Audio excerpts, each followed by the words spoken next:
Yo, what is going on, guys? Welcome back to another video. So you might be asking yourselves, based on the thumbnail, why are you wearing a shirt and tie right now? And it is because we are debuting a new segment on the YouTube page. We are going to be doing the McDavid Mountain. If you follow the NBA, NFL, you might know who Wright is. He has a show on Fox Sports 1 here in America. He does the Mahomes Mountain, which is basically his quarterback mountain, basically a pyramid that goes up on every single quarterback in the NFL. So I thought it'd be a fun idea. I'm not saying this is some original idea. I thought it'd be a fun idea to do the McDavid Mountain because clearly he's the best center in the entire NHL. I thought doing a center pyramid. I haven't really done it. I used to do pyramids on the Instagram. Haven't in a while. I'm not sure I've ever done one on the YouTube, but I thought it would be a fun idea to do a pyramid or a mountain of basically like the top. I think I have 30 centers on this list, not from every single team. I've done tier listing every single team's number one center. This is everything. Leon Draisaitl is going to be here. Evgeny Malkin's going to be here. So without further ado, let's get into it. We have 5 different tiers.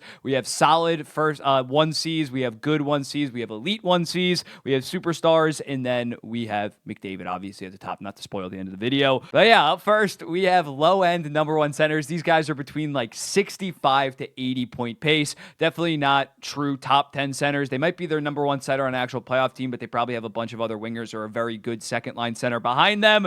They're very good players. We're going to go through each one. Up first, Evgeny Malkin. If I made this list before the start of the season, he might not be on it considering he did have a bit of a down year last year. But when you start out as good as he has with 11 points in his first 5 games, leading the entire NHL by 3 points, he might be back. He might have a big season, and as a result, he definitely needs to be on the mountain. Zibanejad, beast on the power play. 5-on-5, there is some concerns, but when looking at what he's done the last 4 to 5 years on the New York Rangers, he no doubt deserves to be on this. Kopitar still going strong as like a 70-point near Selke level guy, so he definitely is still a low-end number one center, maybe even middle of the pack number one center. Robert Thomas, you could argue for him to be a little bit higher. Again, I was selective. I have 13 guys on this bottom row, but then only 6 on the next row, so he'd probably be top 3 in terms of being moved up after having 86 points and being very solid defensively. Ryan O'Reilly, much like Anze Kopitar, around 70 points, defensively very good. Brock Nelson, I might get some hate for this, but when you look at him the last 3 years, I don't think I'm being biased. He's been like 35 and 35, playing on that second line with like Kyle Palmieri and Anders Lee. He has not had a lot of talent around him,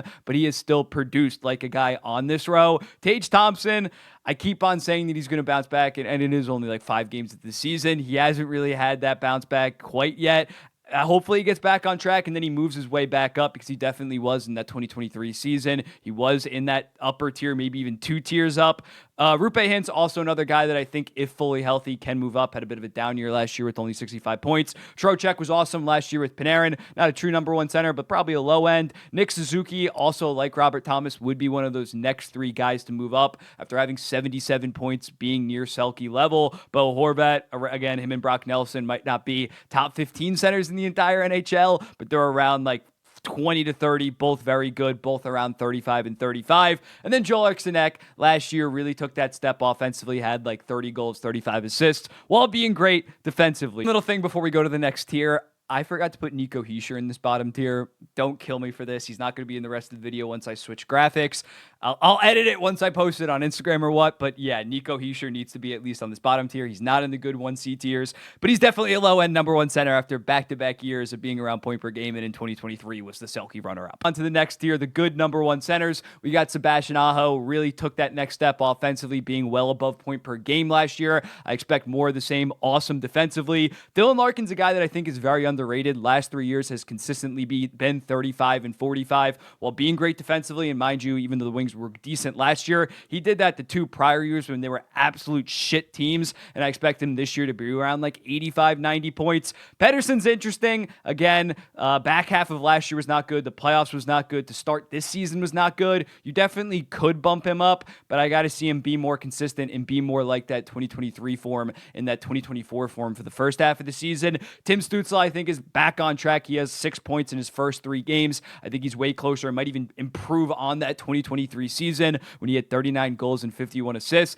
Connor Bedard, I might be glazing a little too much here, but I think he's already genuinely an elite offensive forward when looking at the fact that what he's done on that Chicago Blackhawks team with not that much talent around him. And then JT Miller to knock it off. You potentially could move JT Miller up a tier after having 100 points last year. Very good player, very physical, like his game a lot. The elite number one centers. Braden Point has been around like 45 goal, 45 assists, 50 assists, 95 points. Playing with Nikita Kucherov, who also is fantastic and is clearly the better player, but he's great in his own right. Sidney Crosby is still cooking at a high rate. Last year, what did he have? Like 50 or 42 goals, 52 assists, and was amazing once against the left. Jack Hughes, not quite having that breakout early in the season, but I think we can agree he still is a star.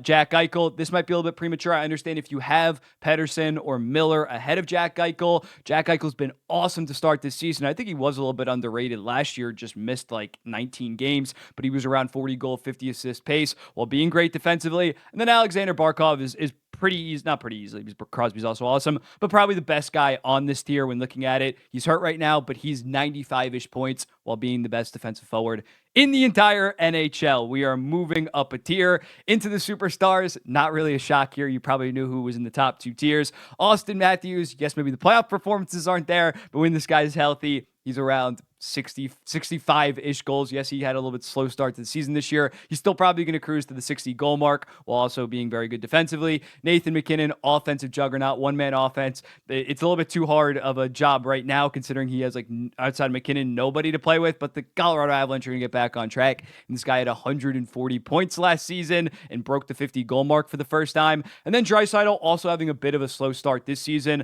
but I think we all agree he's an absolute stud. And then lastly, McDavid's in the McDavid tier. McDavid is easily the best player in the entire NHL, the best center, without a doubt, even though he's starting out slow this year, which is still like, I think he has 4 points in 4 games like he did last year. He's still going to have a monster season, and he has taken steps in his defensive game to where he is now a responsible two-way player while also giving you around 140 to 150 point pace, being the best skater in the NHL. So here's the mountain. Here's the 1.0. Guys that I potentially snubbed. Maybe some young guys can take that next step this season, like a Leo Carlson, Adam Fantilli, Logan Cooley. All have been very impressive early on. I'm trying to think of the other snubs. Let me come back to you real quick. Okay, I got my snubs.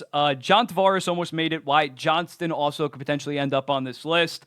Elias Lindholm has been very good to start the season, but considering he was kind of ass last year, I couldn't put him on this list. Quinton Byfield, another guy that could take that next step. And yeah, that's it. Let me know in the comments. What do you think about this mountain? Should I do this mountain for defensemen? Guess who would be at the top of that mountain and keep the alliteration intact? That's the main reason why I did that when I was like, oh, McDavid, Mahomes, Makar, McDavid. And Makar is also playing fantastic right now with eight points in his first 4 games. But let me know in the comments, what do you think about the mountain? Who would you move up? Who would you move down? Who would you put on? Who would you take off? And my bias is hell for having Brock Nelson and Bo Horvat on this list. I put both of the Rangers guys. I almost didn't put Trocheck or Zibanejad, but I was like, I'm going to get so much shit for that. Let me know in the comments, what do you think? I'll probably be updating this every 2 months. I'm not going to be Nick Wright does this every single week because NFL games have so much more importance in a week. I'm not going to be like, Rupe Hintz is better than Elias Pettersson, swap them. I'm not going to massively overreact like that. But I think every 2 to 3 months, revisiting this 3 times a season could be fun. I don't think that the top 2 tiers are going to change that much, but there should be a lot of change in those bottom 3 tiers. But yeah, let me know in the comments, what do you think about this one and if I should do more, and I'll be seeing you in the next one.